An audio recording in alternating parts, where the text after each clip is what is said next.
Laisse béton! Cet épisode raconte l'histoire d'une aventure un peu folle, initiée il y a 30 ans par un groupe d'amis, sur le principe « si ça marche, on n'a rien à perdre ». Il s'agissait de créer dans un village de l'Orne un magazine papier indépendant sur le thème de la vie dans les territoires ruraux. Non seulement ce magazine, qui porte le nom de Village aujourd'hui, existe toujours, mais il est devenu la référence dans son domaine, réussissant à traverser les crises qu'a pu connaître la presse magazine. À l'origine, peu de moyens financiers, mais une énergie contagieuse, celle de Sylvie Le Calvez, elle-même fille d'agriculteur, animée par l'intuition qu'il fallait redonner de la valeur ajoutée aux territoires ruraux. Dans cette conversation, Sylvie raconte avec une grande simplicité l'histoire du magazine Village et les rencontres et prises de conscience qui sont nées dans son sillage. Elle décrit aussi l'évolution de la vie dans le monde rural qu'elle a pu observer depuis son poste privilégié. Je me sens moi-même très chanceuse d'avoir récolté le témoignage de Sylvie et suis fière et heureuse de le partager avec vous. Je suis Amélie Dague, bienvenue dans Laisse béton et bonne écoute.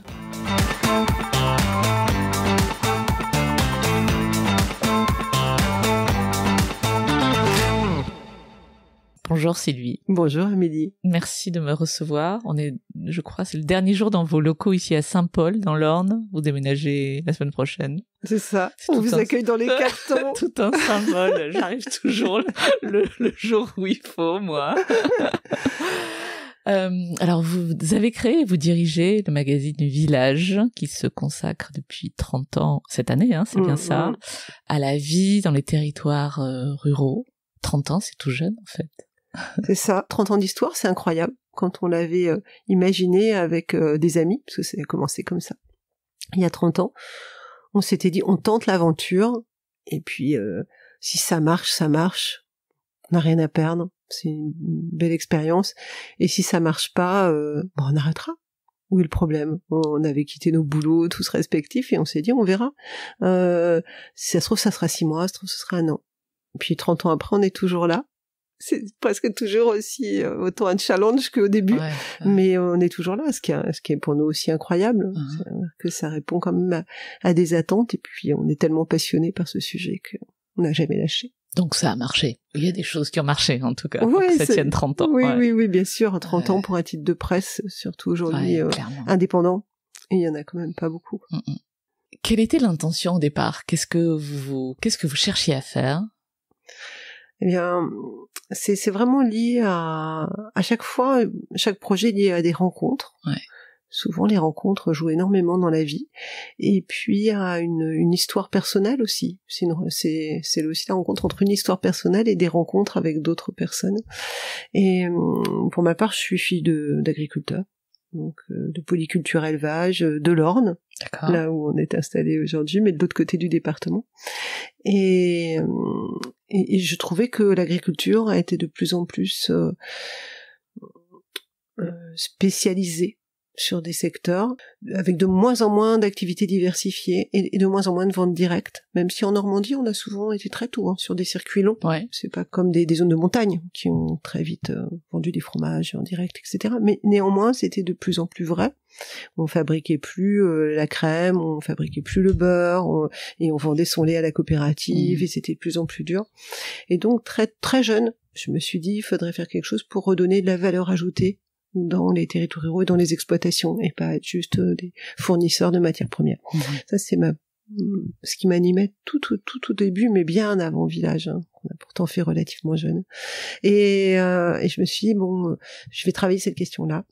Et puis après, alors j'allais dire par hasard, je crois qu'il n'y a pas de hasard, j'adore rencontrer les gens, et j'étais journaliste à Ouest France pendant 6 ans environ, donc un parcours qui n'avait plus rien à voir avec l'agriculture, dans lequel j'avais pourtant fait mes études à la base, et j'étais passionnée par les rencontres et tout. Je me suis dit, c'est super. J'ai fait une formation complémentaire en audiovisuel et en communication. J'ai travaillé en agence en communication, à la fois sur de l'écrit, sur de l'audiovisuel, pendant 5 ans à La Rochelle. Et après, j'ai eu à m'occuper de la communication de territoire. notamment d'un parc naturel régional. Et je me suis dit, mais c'est incroyable. Il n'y a rien comme information sur ce qui se passe dans les territoires dont on pourrait s'inspirer ailleurs, et il n'y a rien pour que les habitants du monde rural voient ce qu'ils peuvent faire pour rester vivre au pays, vivre bien, vivre mieux culturellement, en matière d'environnement, en matière économique, en matière sociale, etc. Et suite à un voyage au Québec qui a duré quelques temps, je me suis dit, mais on a une chance inouïe chez nous, même si Québec c'est fort bien. Les espaces sont immenses et ils ont perdu beaucoup justement aussi de dynamique locale. Et quand je suis revenue là, je me dis, faut pas qu'on perde en France, faut pas qu'on perde ce qui nous reste de capacité à être acteurs de notre territoire et pas laisser des pans entiers à la merci de spéculation, etc. Donc je me suis dit, il faut vraiment faire quelque chose autour de ça. Et j'ai retrouvé par hasard des amis qui travaillaient toujours à Ouest France et qui étaient en train d'ailleurs de partir pour monter une petite société d'édition à Caen. Et je leur ai parlé en disant, il faudrait qu'il y ait un magazine là-dessus. Et ils m'ont dit, mais fais-le. Non, mais moi, un magazine national, tout, c'est pas possible. Moi, je peux pas, voilà. Puis je peux pas. Familialement, ça peut être compliqué, c'est lourd, etc. Je dis non, mais je peux pas. Mais peut-être ensemble, on dit bah non, nous on monte notre petite société d'édition. Si tu veux qu'on t'accompagne, qu'on t'aide sur la création de la maquette, des choses comme ça, pourquoi pas. Mais il faut que ce soit ton projet et tout. Et donc ça m'a paru une tâche immense. Donc j'ai pas sauté le pas tout de suite. J'ai travaillé sur l'esprit, la philosophie et tout. Je suis d'abord revenue sur Caen, où j'ai trouvé un travail dans une boutique de gestion, qui est un outil d'accompagnement des créateurs d'entreprises, où je m'occupais du marketing et de la communication pour les créateurs d'entreprises. Et en même temps, je continuais de travailler sur le projet avec cette petite société d'édition qui s'appelle Aprime, à Caen. Et j'ai une collègue de la boutique de gestion, qui s'appelle Claire Lelièvre, qui m'a dit c'est génial ce projet, c'est le magazine que j'aurais toujours aimé lire pendant mes études, c'est super ce que tu fais, moi je suis prête à le faire avec toi, et on part ensemble. On a voulu expérimenter le fait de faire un magazine en 1992, fin 92, depuis la pleine campagne, pour montrer que c'était possible de faire une société de presse, non pas à Paris où était la majorité ou dans les grandes villes, mais depuis un village qui est près de La Ferté-Fresnel, donc à l'est de l'Orne, il s'appelle La Gonfrière, et on était installés dans un bâtiment de ferme où pendant 2 ans, tous les matins, on prenait le panier de bois, ça fait ridicule, comme ça, dit maintenant, voilà, et on allait allumer le poêle à bois dans ce bâtiment. On faisait en même temps le torchis, donc le mélange terre-paille des murs, parce qu'évidemment c'était pas trop étanche, pour le réhabiliter à minima, et on avait installé la rédaction ici, avec des très vieux Macintosh, avec des disquettes, grandes disquettes, puis petites disquettes, incroyable, il n'y avait pas internet, il faut se remettre dans le contexte, et à se dire, c'est possible de travailler, de faire une entreprise qui travaille dans l'édition depuis ici, et il faut voir où sont les contraintes, etc. Voilà, on avait des diapositives, on avait comme des ordinateurs, ce que je disais, on n'était pas à la machine à écrire, mais on avait des diapositives, et donc on envoyait ça par chronopost au maquettiste, le chronopost se perdait, il fallait retourner en reportage. Aujourd'hui, ce qu'on pouvait mettre des semaines à faire, on le fait en 3 jours, quoi, c'est incroyable. Mais on a montré que c'était possible, on a fait le magazine comme ça. Et après, on a déménagé pour aller s'installer dans le Bocage, sur le canton d'Athis-Val-de-Rouvre. C'est un nouveau nom depuis la loi NOTRe. Et on s'est installé dans une ferme aussi à réhabiliter, sur quelques hectares où on avait des moutons. Et on a remis aussi en état ce corps de ferme, dans lequel on a fait la rédaction. Là, on était plus nombreux, on était jusqu'à 6 sur place. Et puis, il y avait quand même encore plus de place. Donc, on a accueilli deux structures avec nous, 2 associations. 2 associations qui s'occupaient de développement rural, qui étaient en lien. On mangeait ensemble tous les midis, on recevait des porteurs de projets qui voulaient s'installer à la campagne. C'était un tiers-lieu avant l'heure, parce qu'aujourd'hui on parle des tiers-lieux, mais c'était incroyable. Les gens venaient, passer, prendre un café, rester, échanger, me parler de leurs projets, se rencontrer. Et maintenant, quand je vois les tiers-lieux, avec beaucoup d'affection, je me dis, mais je les vois vivre, je me dis mais en fait on faisait ça nous il y a 20 ans. Donc voilà, on est resté 15 ans dans ce corps de ferme, mais là on a eu la chance que la période pour la presse était très difficile, d'avoir comme associé Michel Hommel qui dirigeait un groupe de presse de petite taille, on va dire, hein, surtout spécialisé sur l'automobile notamment et tout, qui avait fait le magazine. Nous avant, la société s'appelait L'Acteur Rural, elle s'appelle toujours L'Acteur Rural, et le magazine s'appelait L'Acteur Rural aussi pendant les 2 premières années. Ça s'appelait pas Village. Et Michel Hommel éditait Village Magazine, qui est un magazine touristique. Et quand il a vu ce qu'on faisait, on s'est rencontrés un peu fortuitement. Bon, il était assez, il dit mais c'est fou, vous faites ça depuis la campagne, on fait ce magazine depuis Paris avec des gens qui peuvent être plus ou moins motivés, vous vous battez pour ça. Et donc il s'est associé chez nous, on est resté majoritaire et j'étais gérante, mais il a pris des parts qui nous ont permis de prendre une place en kiosque parce que les 2 premières années on n'était que par abonnement. C'était aussi très très difficile et c'est comme ça qu'on s'est appelé Village. On a repris l'indépendance du magazine à son départ en retraite il y a quelques années maintenant. Et voilà en gros les principales étapes jusqu'à ce que peu à peu technologie aidant, construction familiale aidant pour chacun des salariés, de plus en plus soit en télétravail et qu'on décide d'avoir plus petit que le lieu qu'on avait là-bas, et on a décidé de quitter ce corps de ferme pour s'installer dans ce petit village de Saint-Paul où on était locataire de la commune, dans cette grande bâtisse où avant il y avait d'ailleurs plein d'entreprises, il y en a pratiquement plus, je crois qu'on est la dernière, et on part lundi, juste après notre entrevue. Vous avez vu, tout ce qu'on a déménagé. Il y a beaucoup de cartons, j'en suis témoin. Et on a décidé d'aller rejoindre, ce qui est incroyable, une coopérative d'activité et d'emploi qui permet aux créateurs d'entreprises d'être salariés de cette coopérative, donc d'avoir quand même un statut un peu plus sécurisant puisqu'ils restent salariés. Et donc on retourne en collectif. On a lancé une souscription à l'avance auprès de lecteurs potentiels, et c'est ça qui nous a fait une petite part, comme du financement participatif à l'époque aussi. Enfin, en tout cas, on a commencé à exister avec nos lecteurs, et aujourd'hui, on existe toujours grâce à nos lecteurs. C'est-à-dire que c'est vraiment nos lecteurs, leur abonnement, qui permettent de continuer cette aventure, quoi. C'est sûr qu'on a des abonnés, un noyau d'abonnés extrêmement fidèles, convaincus, qui soutiennent aussi tout le temps le magazine. On a quelques annonceurs publicitaires, etc. Mais c'est quand même une gageure, toujours 30 ans après, de faire vivre un magazine sur la ruralité. D'ailleurs, il y en a plein d'autres qui ont essayé. Il y a quelques-uns qui émergent encore régulièrement, mais souvent, on les voit apparaître puis disparaître, parce que il y a très peu de possibilités d'en vivre quand même. Ce noyau de fidèles, qu'est-ce qu'ils vous ont dit de plus beau, surtout au début? Comment étaient formulés leurs encouragements, au-delà de leur abonnement, bien sûr?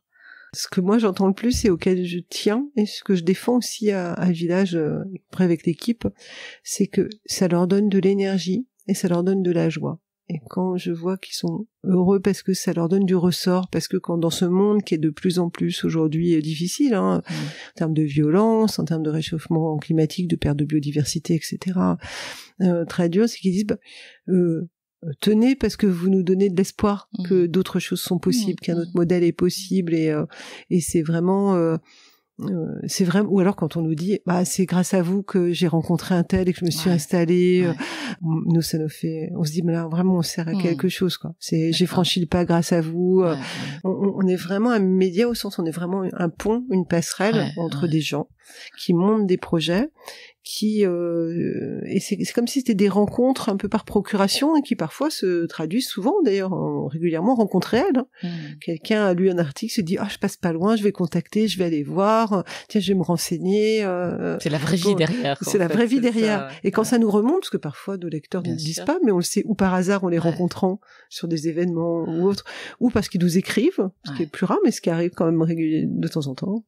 À ce moment-là on se dit mais en fait, oui, c'est bien, quoi.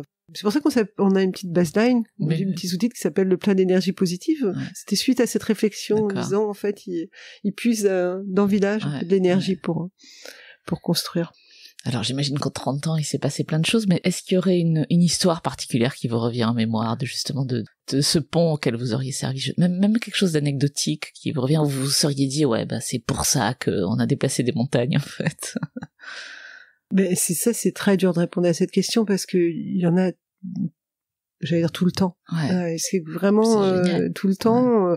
Là, on a eu encore tout récemment une dame qui m'était voilà, j'ai trouvé cette entreprise grâce à vous, merci, c'est super, etc. Donc ça, on l'a régulièrement. Donc parfois même on va en reportage, ça nous arrive assez régulièrement.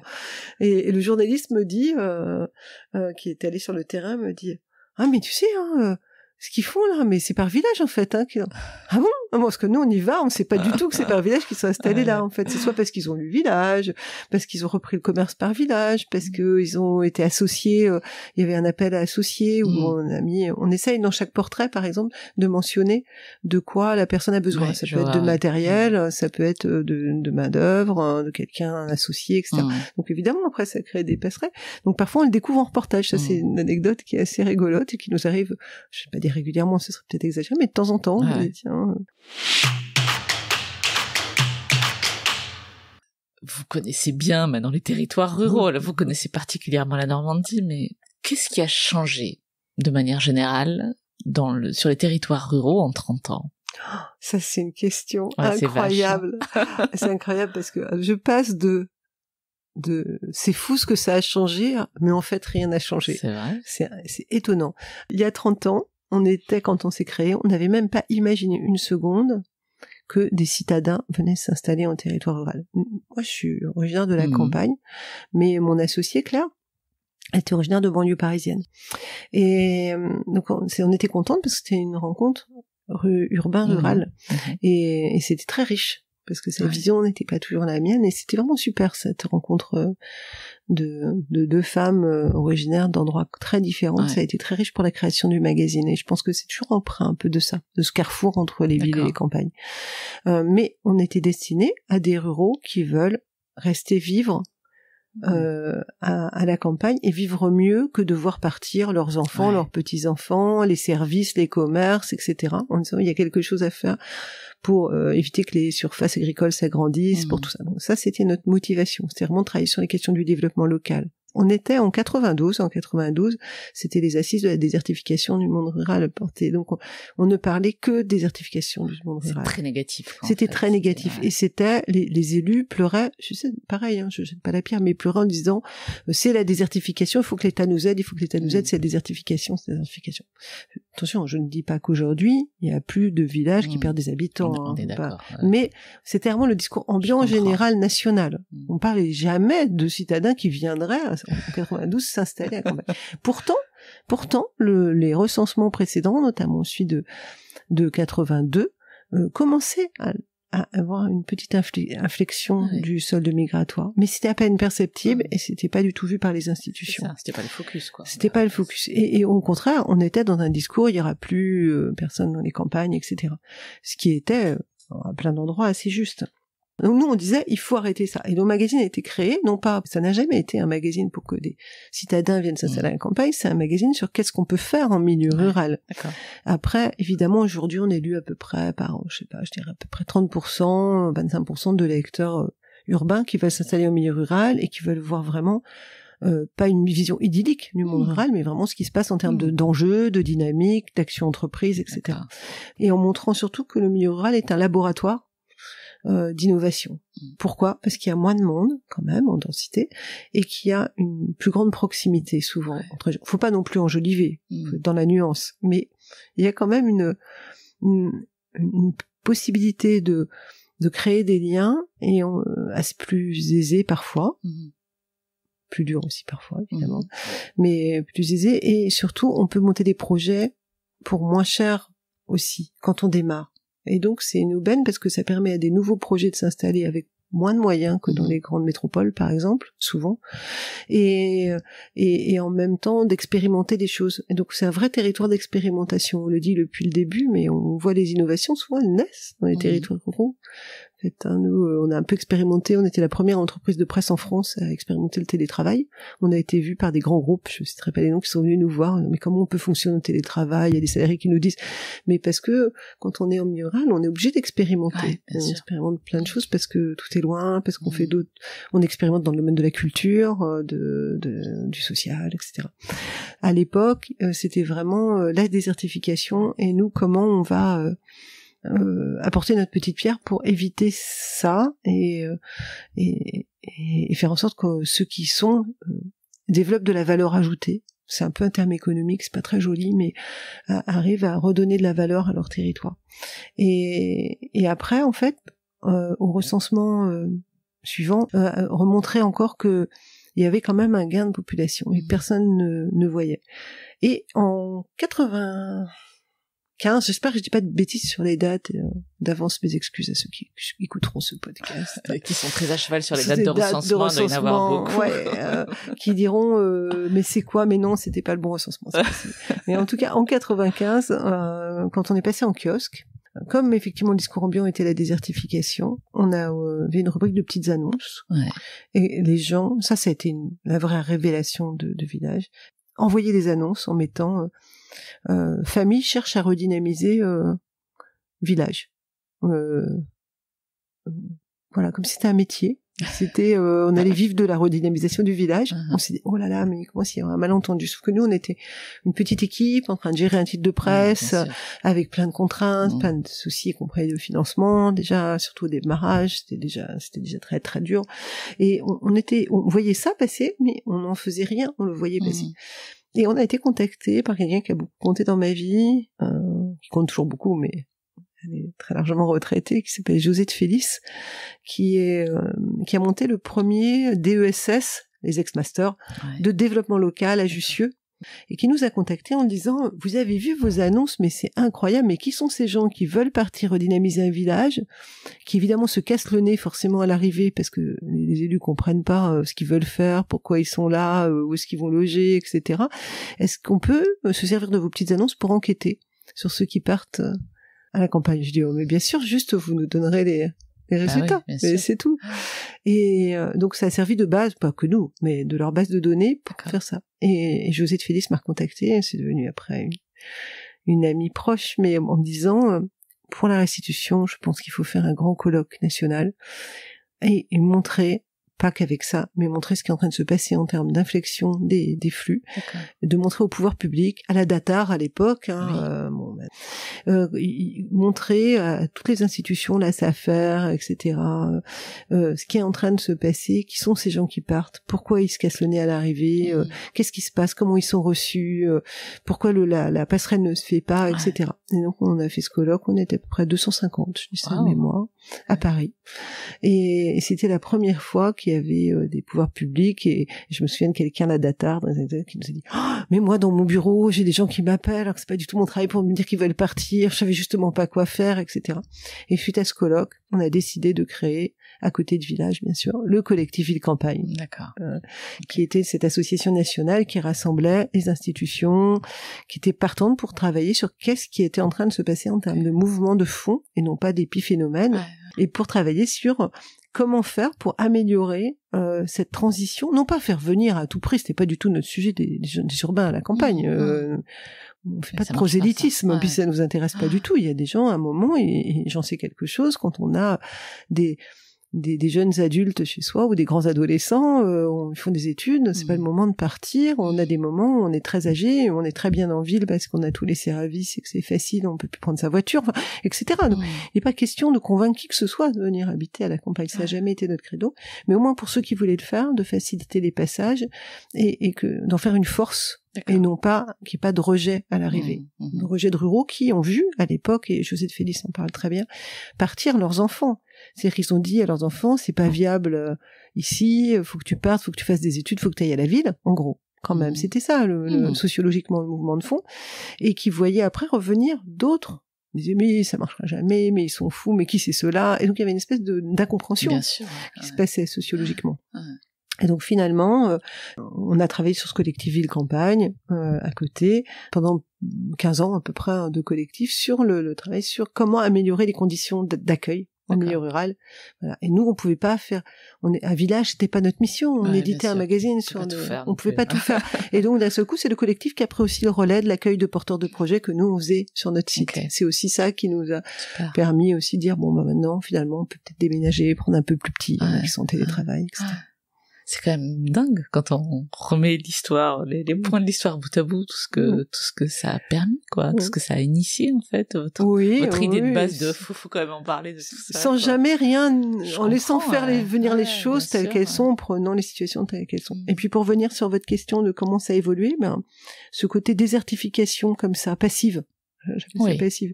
Les territoires ruraux n'est plus à l'ordre du jour. C'est-à-dire qu'aujourd'hui, il y a longtemps qu'on voit ce flux. Je dis pas qu'il n'y a pas de territoire qui continue de perdre des habitants. Mais on sait que la volonté politique locale, que l'ingénierie, c'est un vieux gros mot, mais que la capacité d'animation de ces territoires peut changer la donne. Et que c'est pas une fatalité. Bon, il y a des choses qui ont évolué, changé. Et par contre, quand je vais et j'y vais souvent sur des colloques, des événements, et que j'entends certains propos sur la réalité, je me dis, ça fait 30 ans que j'entends la même chose, en fait. Comme quoi, par exemple?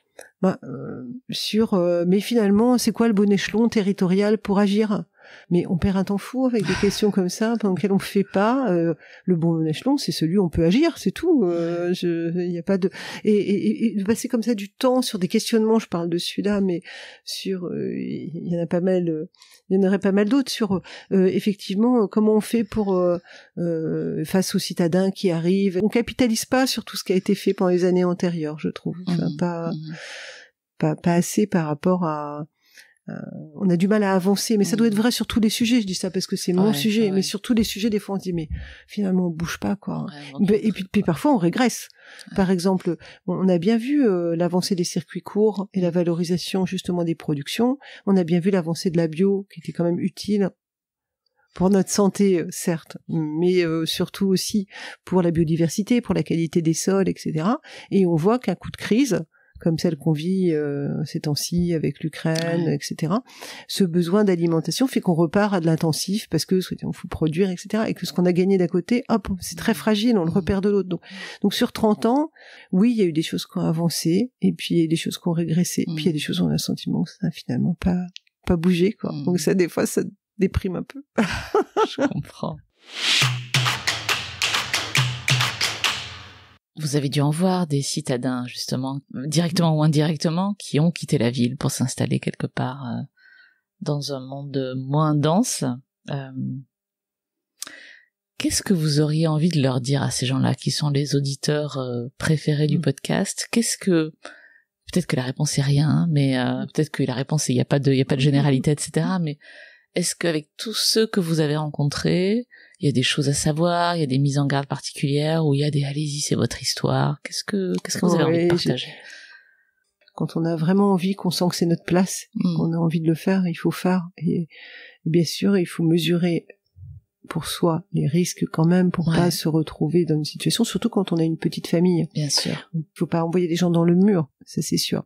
Mais j'ai toujours envie de dire, voilà, peut-être des fois commencer petit, sinon on n'avait pas été convaincu de ce qu'on a fait. Mais pendant plusieurs mois, je vais dire années, on s'est pas du tout rétribué. On vivait comme on pouvait. On a même campé, pour tout vous dire, à des moments. Donc, mais parce que on s'est dit, voilà, notre place est là, est-ce qu'on apprend ça? Pas de prix, et la possibilité que ça marche, elle existe, et ça peut servir à des gens. On y croyait tellement qu'on peut déployer de l'énergie. Si on fait un projet, on se dit, oh, peut-être je pourrais faire ça, peut-être ce serait pas mal, bon, mais ça ou autre chose, ça va pas marcher, parce qu'il faut tellement d'énergie pour quitter un lieu, pour se réimplanter quelque part, donc je pense que ce qui est important, c'est quand même vraiment d'être convaincu soi-même déjà, tout en écoutant les autres pour qu'ils se donnent leur avis pour faire évoluer le projet, mais faut être hyper passionné ou motivé quand on veut faire un changement comme ça radical. Après, je crois qu'il faut aussi, ça prend du temps. Le facteur temps est important. Je sais pas, on a mis au moins 2 ans, 2 ans et demi avant de vraiment lancer, peut-être 3 ans en tout avec les réflexions. Donc souvent, bien sûr c'est plus facile, on est boulanger à un endroit, on va être boulanger à un autre, on change de coin, on va dans un petit village. Moi, je dis pas que boulanger est facile, je dis juste que changer pour le même métier, c'est plus facile que de créer complètement une nouvelle entreprise, donc c'est dur de comparer ça. Par contre, pour le rapport au lieu, c'est important de prendre du temps aussi en amont. Alors on dit toujours allez-y l'hiver, mais c'est vrai, effectivement. C'est pas parce qu'on a trouvé ça sympa pendant les vacances, il y a en même temps les copains de camping que ça va être pareil toute l'année, quoi. Hein. Faut pas enjoliver un territoire n'est pas similaire à un autre. Enfin, sa composition, ni géologiquement bien sûr, ni géographiquement, mais sociologiquement.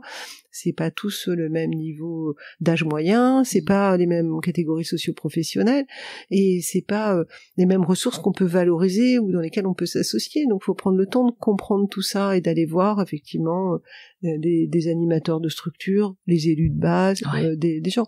Donc, je pense qu'il faut prendre le temps de ça quand même. C'est important parce que après on peut se dire je suis venu là, mais finalement je croyais qu'il y avait des transports pour les enfants, il y en a pas. Puis il y a pas de système de soins. Puis finalement j'arrive à la retraite, mais je me suis mis là, mais il y a même pas de médecin. Donc effectivement, prendre du temps, tout en étant à l'écoute des opportunités, des rencontres. Être à l'écoute d'ailleurs, hein, vraiment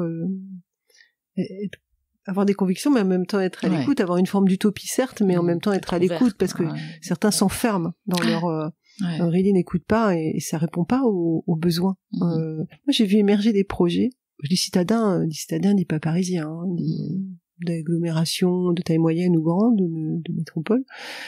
Où franchement, moi, j'avais la même attitude, vraiment aussi désastreuse qu'on l'avait avec moi, en disant, ça marchera, ce truc-là.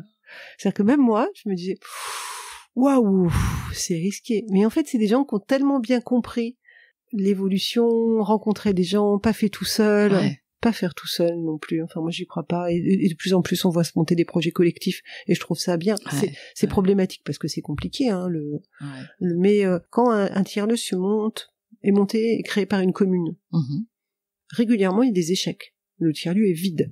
C'est-à-dire qu'il n'y a pas de communauté pour animer ça. Et moi, je vois des tiers-lieux pratiquement entièrement privés qui se créent avec vraiment des moyens très ambitieux, des gens qui ont bien gagné leur vie, évidemment, à l'avance parfois, très ouverts sur la population et leurs besoins, qu'on crée au sein du tiers-lieu, une épicerie, une petite salle de spectacle, je sais quoi, ça dépend des tiers-lieux, il y en a plein de sortes, hein. Mais très très adapté au local et avec des locaux, pas faire tout seul, on fait avec des locaux, et où c'est des réussites exemplaires. Ils arrivent même à avoir très peu besoin ou pas besoin de financement public sur des choses où des fois c'est 100% financé par du public et c'est un échec. Donc en fait la capacité, on va faire un hors-série sur ce thème de l'engagement citoyen, elle est un peu majeure aussi dans la réussite des projets.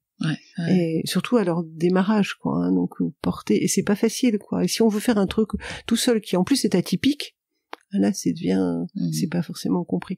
Ça m'inquiète un peu, peut-être j'ai tort, hein, mais de voir le nombre de citadins actuellement qui veulent s'installer uniquement sur des activités de développement personnel. Ça, c'est des choses qu'on voit émerger qui parfois peuvent m'inquiéter. Je me dis qu'on fasse ça à côté, en parallèle d'une autre activité qui rend un besoin local, c'est peut-être moins risqué, quoi. Et je dis pas que ça fait pas venir du monde qui peut consommer pendant une semaine, etc. Je dis pas que l'activité est inutile, mais il y en a beaucoup. Alors quand nous on s'est créé en 92, il y avait pléthore de gens qui voulaient vivre de gîtes et de chambres d'hôtes. On leur disait, mais ils nous appelaient. On disait, mais vous savez, ils disaient, c'est moins de travail un gîte qu'une chambre d'hôte, donc on va plutôt faire un gîte. Et puis je dis, mais vous allez faire un gîte, vous allez avoir un patrimoine que vous allez peut-être préserver, mais c'est tout. Vous n'allez pas vivre d'un gîte, sauf d'un énorme gîte d'étape. Mais là, c'est un vrai travail à plein temps. Faut faire de la restauration. Donc il y avait une espèce de malentendu, quoi, comme ça. Ils partaient en vacances en gîte, donc ils pensaient que les gens vivaient avec un petit gîte de 4 personnes à l'époque, hein, en 92. Alors bien sûr, je parle pas des agriculteurs qui ouvraient ça, qui était un complément de revenus à une exploitation agricole, mais je parle de ceux qui voulaient quitter pour monter quelque chose comme ça, de petite taille, sans service associé, sans rien. Mais non, ça c'est pas possible. Donc il y avait des malentendus comme ça, qui parfois peuvent persister aujourd'hui dans des nouvelles activités. Mais globalement, il y a tellement de potentiel quand même aujourd'hui, partout, y compris dans les villes, bien sûr. Mais dans les territoires ruraux, qu'en adaptant son activité, c'est rare qu'on puisse pas... Et puis souvent, on y trouve plus de sens parce qu'on est, par exemple, salarié dans une immense entreprise d'électricité ou de plomberie, et bon, avec une cadence, etc. On se dit, mais là, je vais avoir une proximité, je vais faire ma petite affaire, je vais connaître mes clients, je vais choisir mes chantiers, etc. Donc ça, c'est une vraie valeur ajoutée dans le travail aussi. Qu'est-ce qu'on peut souhaiter à Village pour les 30 ans qui viennent? Bon, déjà, la semaine prochaine, réussir son déménagement, j'ai bien compris, mais ça, c'est bien parti. Les cartons ont l'air bien rangés, bien étiquetés. Mais pour les 30 ans d'après? Moi, je pense que si un jour on sent qu'il n'y a pas de raison d'être à Village et qu'on n'a pas de lecteurs, il faut arrêter. C'est comme tout, c'est la vie, quoi, en fait. Hein. Donc, si nos lecteurs se disent, mais c'est super utile, Village, vraiment, c'est grâce à ça que je peux faire ça, puis ça me donne du baume au cœur pour que je vois des pistes pour l'avenir, pour moi, pour mes enfants, pour mes petits-enfants, parce qu'on a des retraités qui nous disent, mais qui veulent s'engager bénévolement dans leur vie locale, ou qui veulent trouver des idées pour leurs enfants, leurs petits-enfants, ou etc. Eh bien, on continuera, et j'espère, alors ce sera pas, je le dis, ce sera pas avec moi, parce que les années passent, hein, donc, mais ce sera avec mes collègues, ce sera avec d'autres qui reprendront l'histoire, et puis on est un groupe d'associés, on est quand même nombreux, on est une douzaine d'acharnés et de militants dans les associés qui font tout pour que ça continue. Donc l'histoire, le but c'est qu'elle continue tant qu'elle a une utilité, puis qu'elle garde une philosophie d'ouverture et de on fait pas du marketing. On est obligé d'en faire un peu parce que comme tout le monde, on faut communiquer envers nos lecteurs et tout, mais on essaye vraiment de faire un magazine le plus honnête possible, le plus juste possible. Après, nul n'est parfait, mais en tout cas, on essaye de pas dire on va vendre du rêve pour du rêve. On vend de l'énergie à travers le combat que mènent les acteurs sur le terrain, mais on montre toutes les difficultés. Et je voudrais bien que dans l'avenir, voilà, c'est cette ligne-là, qui est un lieu de rencontre entre des gens qui sont sur le terrain ou d'autres qui peuvent arriver les rejoindre et qui vont arriver ou qui arrivent les rejoindre, contribue à modestement ce que le tissu local se porte mieux qu'il ne se porte aujourd'hui encore demain, quoi. C'est ça la finalité. Si on répond plus à ça, on peut faire un magazine, dépenser du papier, consommer du papier pour rien. Par contre, je crois toujours au papier. Je pense qu'il faut être très précautionneux parce qu'il faut régénérer les forêts en même temps qu'évidemment on fabrique du papier, mais je pense que les gens en ont marre de lire aussi sur écran. C'est fatigant. On voit bien le retour du livre. Moi, je pense qu'aujourd'hui c'est difficile pour la presse, mais je pense que demain les gens ont besoin de se poser et ils se posent avec Village pour justement changer de modèle, réfléchir à ce qu'ils vont faire demain, faire une petite pause au moment où ils lisent Village. Et si on lit sur écran, bah bien sûr qu'on a quelques abonnés numériques, mais je trouve que on travaille déjà trop sur écran. Il faut faire maintenant tout en ligne, toutes les formalités pour tout le monde, même ces formalités personnelles, quoi. Et je pense que c'est bien de se poser avec Village comme on se pose avec un livre. Donc moi je crois vraiment à l'objet papier. D'accord. Là, ça fait pas fonctionner le cerveau de la même façon que l'écran, quoi. C'est ça. De mon point de vue, après chacun. C'est vrai. Comme il veut. Je crois que la condition de réussite, si on peut pas être de réussite, enfin de 30 ans d'action sur ce sujet-là, elle n'est possible, enfin en tout cas pour moi, que parce qu'il y a une équipe extrêmement motivée, qui se fait confiance, qui sait qu'il y a pas à contrôler, qui met une vraie énergie, qui croit en ce qu'il fait, etc. Et on est des collaborateurs depuis plus de 20 ans pour la majorité d'entre eux. Et des nouveaux qui arrivent et où ça se passe super, et j'adore quand on voit des nouveaux arriver, des nouvelles, évidemment, les nouveaux c'est au sens générique malheureusement, mais des nouvelles qui arrivent, parce qu'il y a beaucoup de femmes à Village, comme vous l'avez constaté Amélie quand vous êtes arrivée dans ces locaux ce matin. Là, ce qui est génial, c'est que tout le monde sait vers quoi il va, pourquoi le magazine existe, et que moi je suis juste désolée que mes collègues parfois travaillent trop, parce que je me dis que vraiment ils travaillent beaucoup pour ce titre, et je leur dis mais prends tes congés, mais non, mais tu vois ce qu'il y a à faire, etc. Sans eux, il y a longtemps que le magazine n'existerait pas. Merci beaucoup Sylvie. Merci Amélie de votre venue, c'était super. C'était Laisse Béton, le podcast qui aide les citadins à réaliser leurs rêves de vie au vert.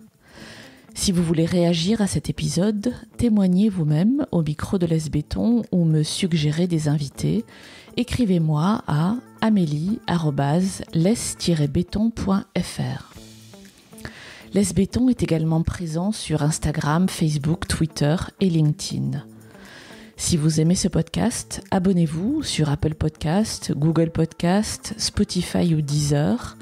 Décorez-le d'étoiles sur votre appli de podcast préféré et parlez-en autour de vous, c'est encore le meilleur moyen de le faire connaître. À très bientôt.